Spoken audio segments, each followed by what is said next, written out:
आज की कहानी है जिसका नाम है इंद्रधनुष पृथ्वी पर उतरा। इंद्रधनुष को तो सभी ने देखा होगा, देखा है ना? Yes sir. कहाँ देखा है? आसमान में। कितने रंग होते हैं इंद्रधनुष में? 7 रंग होते हैं। बहुत अच्छे। चलिए कहानी शुरू करते हैं। ध्यान से सुनिएगा कहानी को, बाद में कुछ प्रश्न भी पूछे जा सकते हैं। ऊपर बहुत ऊंचाई पर नीले आकाश में एक इंद्रधनुष रहता था। कौन रहता था? उसका नाम था सप्तम। सप्तम नाम था उसका। सप्तम यानी 7, जो कि उसमें 7 रंग होते हैं, इसीलिए उसका नाम सप्तम रख दिया गया।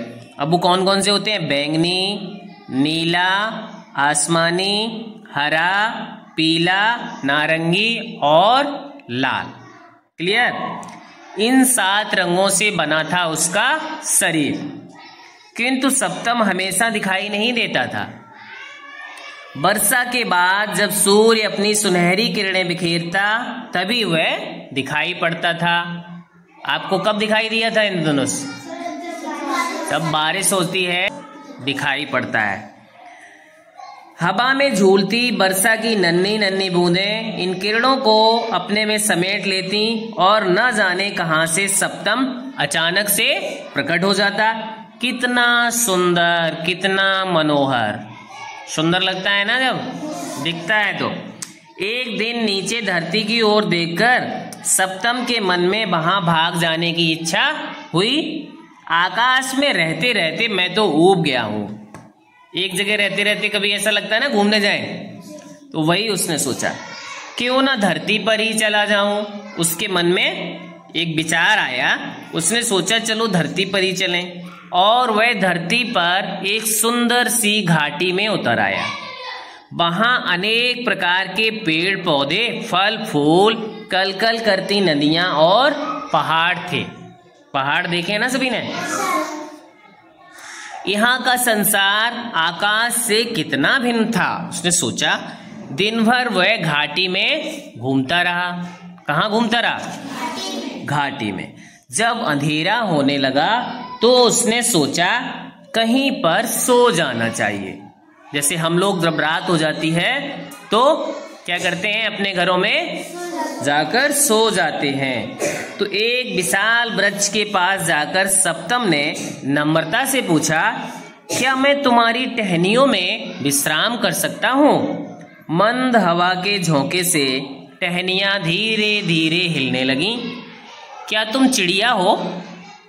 पेड़ ने पूछा सप्तम से। नहीं, सप्तम ने उत्तर दिया। कोई गिलहरी या चमगादड़ हो? नहीं, मैं इन दोनों में से कोई नहीं हूं। तो फिर तुम जरूर बंदर होगे? नहीं, सप्तम ने उत्तर दिया। मैं तो एक इंद्रधनुष हूं। कौन है?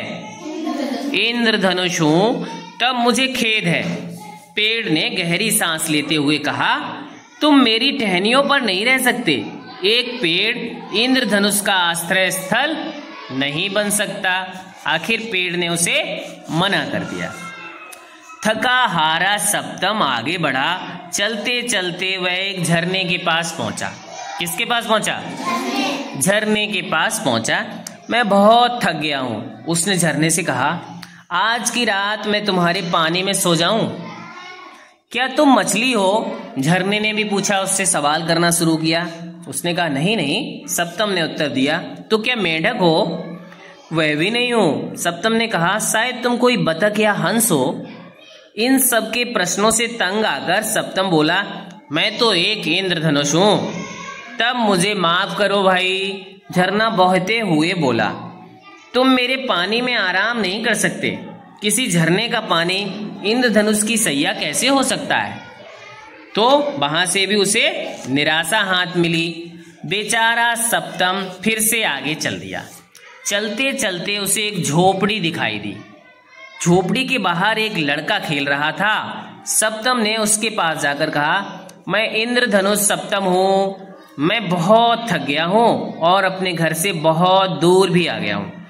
क्या मैं तुम्हारे घर में आराम कर सकता हूँ? क्यों नहीं? राजू नाम के उस लड़के ने कहा, तुम यहाँ अवश्य आराम कर सकते हो। मुझे इंद्रधनुष बहुत अच्छे लगते हैं और अब तो मेरा अपना एक इंद्रधनुष होगा।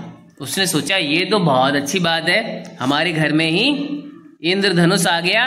सबको इंद्रधनुष प्यारा लगता है ना।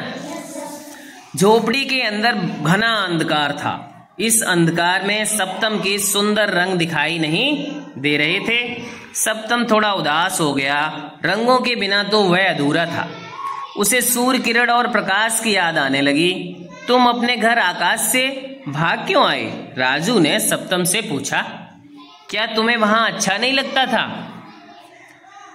तो वो बोला, मैं पृथ्वी लोक देखना चाहता था। सप्तम ने बताया, यहाँ के पेड़ पौधे, नदियां, पहाड़ और फल फूल आकाश से कितने सुंदर दिखाई देते हैं। क्या तुम मुझे अपने साथ आकाश में ले जा सकते हो? राजू ने पूछा। मुझे भी रात में चंद्रमा और तारे तथा दिन में सूर्य और आकाश बहुत अच्छे लगते हैं। सप्तम ने अपना सिर हिलाया। मैं तुम्हें वहां नहीं ले जा सकता, तुम्हें धरती पर ही रहना होगा और कल मुझे भी अपने घर वापस लौट जाना पड़ेगा। मुझे आकाश, बादल, सूर्य, चंद्र और तारों की कमी बहुत महसूस हो रही है। इस झोपड़ी में तो मुझे कोई भी नहीं देख सकता। मेरी जगह तो ऊपर स्वर्ग में है।